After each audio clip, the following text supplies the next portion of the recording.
కన్యారాశి వారికి ఈ సంవత్సరం ఆదాయం 8గా ఉన్నది, వ్యయం 11గా ఉన్నది. రాజపూజ్యత 3, అవమానము 3గానే ఉన్నది. వీరికి గురువు 2026 జూన్ 1 వరకు 10వ స్థానంలో తామరమూర్తిగా సంచారం చేస్తున్నారు.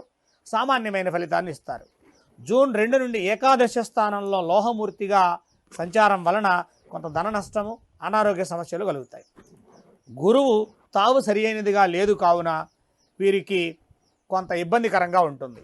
రాహుకేతువులు సప్తమంలో జన్మంలో రజతమూర్తులుగా ఉండడం వలన పటిష్టమైనటువంటి రాహుకేతువుల సంచారం వలన కన్యారాశి వారికి శుభ ఫలితాలు కలుగుతాయి.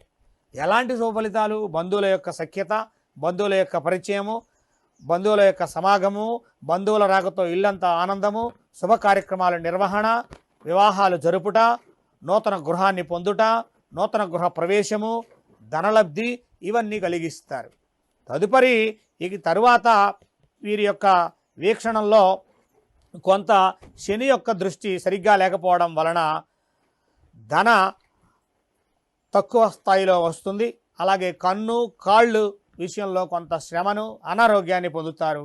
వీరికి రెమెడీగా గురువారం రోజున ఉగాది కావున గోవిందనామస్మరణయే 12 రాశుల వారికి రెమెడీగా ఈ సంవత్సరం చెప్పడం జరుగుతుంది.